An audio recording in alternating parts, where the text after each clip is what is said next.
Hello friends, welcome back to my channel daily tech Hindi. तो again इस video में हम डिस्कस करने वाले कुछ इंपॉर्टेंट टॉपिक्स या टर्म्स कह सकते हैं आप उसके बारे में। लास्ट वीडियो में भी हमने कुछ टर्म्स को सीखा था जो कि नेटवर्किंग डोमेन से कनेक्टेड है या रिलेटेड है। तो इस वीडियो में भी हम सेम चीज़ को कंटिन्यू करते हैं। अगर आपके लास्ट वीडियो के रिगार्डिंग कोई भी कंसर्न है, क्वेरी है, आप कमेंट सेक्शन में डाल सकते हैं। अभी मैं इस वीडियो को कंटिन्यू करता हूँ और सबसे पहले जो टर्म मुझे डिस्कस करना है वो है फायरवॉल।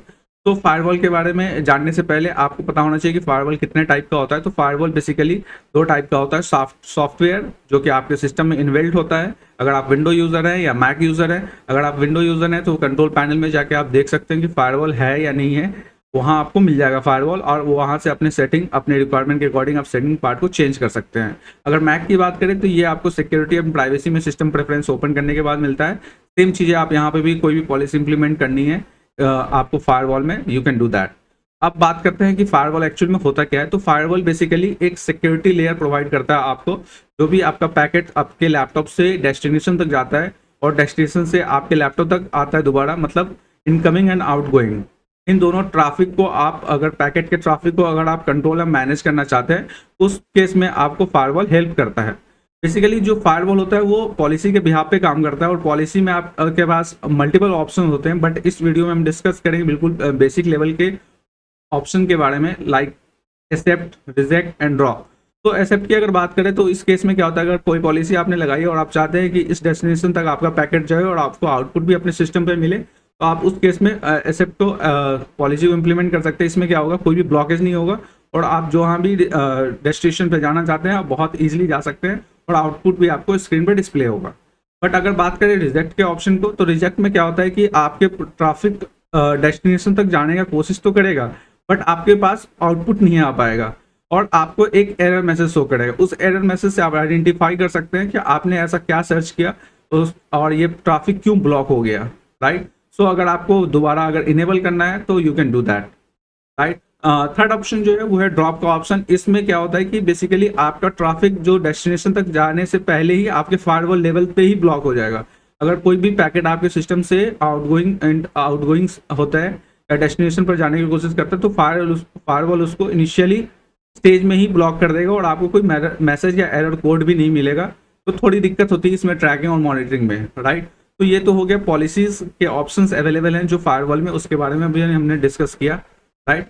इसके अलावा और भी बहुत सारी फीचर्स होते हैं अवेलेबल, बट अभी मैंने आपको एक बिगिनर्स लेवल पे समझाया कि फायरवॉल एक्चुअल में होता क्या और ये काम कैसे करता है, करेक्ट।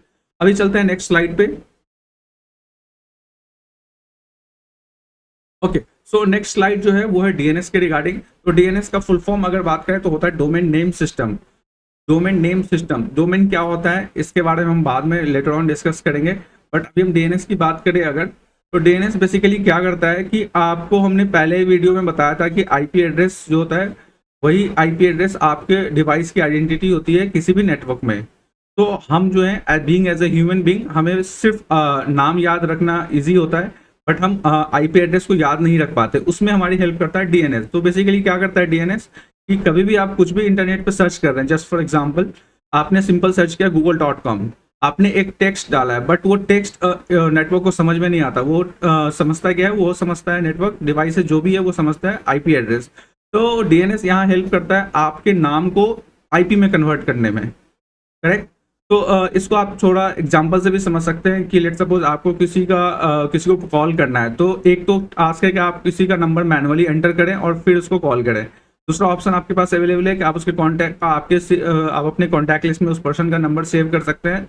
आप उसके आइडेंटिटी के लिए एक नाम डाल सकते हैं और फिर आप कभी भी इन फ्यूचर अगर आप उस पर्सन को कॉल करना चाहते हैं तो आप सिंपल उसके नाम को सर्च करेंगे, नंबर आपको ऑटोमेटिक उसके डिटेल में आपको मिल जाएगा। सेम काम यहाँ पे डीएनएस भी करता है कि डीएनएस आपके जो भी आप टेक्स्ट डालते हो, सर्च करते हो, या कुछ भी आप जो अपने लैपटॉप से ट्राई करते हो कि मुझे इस डेस्टिनेशन तक जाना है, उस डेस्टिनेशन को वो आपके सबसे पहले जो आपने डाला है उसे वो आईपी में कन्वर्ट करता है, फिर उस डेस्टिनेशन के सर्वर पे लेके जाता है कि ये इस सिस्टम का आईपी है और इस सिस्टम की रिक्वायरमेंट ये है, आउटपुट उसे चाहिए। तो क्या होता है कि उस डेस्टिनेशन वाले सर्वर पे, जैसे कि मैंने अगर google.com सर्च किया तो google.com पे मेरी आईपी जाएगी और आईपी के थ्रू जो भी मैंने डिमांड किया है वो रिक्वेस्ट वहाँ से फुलफिल होकर जो भी उससे रिलेटेड डिटेल है वो हमारे सिस्टम पे डिस्प्ले हो जाएगा, करेक्ट। तो बेसिकली डीएनएस जो है वो बहुत हेल्पफुल होता है नेटवर्किंग के डोमेन में। बिकॉज अगर आप आईपी के थ्रू सर्च करेंगे तो आप कितने आईपी याद रख सकते हैं, 10, 20, 50। बट आप अगर रोज़मर्रा की ज़िंदगी में देखें तो आप बहुत सारे टाइम हमेशा सिंपल इंटरनेट पे जाके आप कुछ भी टेक्स्ट में लिखते हैं और आपको एक आउटपुट मिल जाता है उस डेस्टिनेशन सर्वर से। तो अभी हमने शॉर्ट में समझने की कोशिश की है कि डीएनएस क्या होता है। अभी आने वाले वीडियोस में और भी डिटेल में डिस्कस करेंगे, बट अभी मैंने सिंपल आपको समझाने की कोशिश की है एक्चुअल में डीएनएस काम कैसे करता है और होता क्या है। तो इस वीडियो को यहीं पे रखते हैं। आने वाले वीडियोस में हम और कुछ डिटेल में डिस्कस करने वाले हैं डिफरेंट टर्म्स के बारे में। तो अगर आपको वीडियो अच्छी लगी हो तो आप हमारे वीडियो को लाइक कर दें और चैनल को सब्सक्राइब कर दें। Thank you so much for watching this video.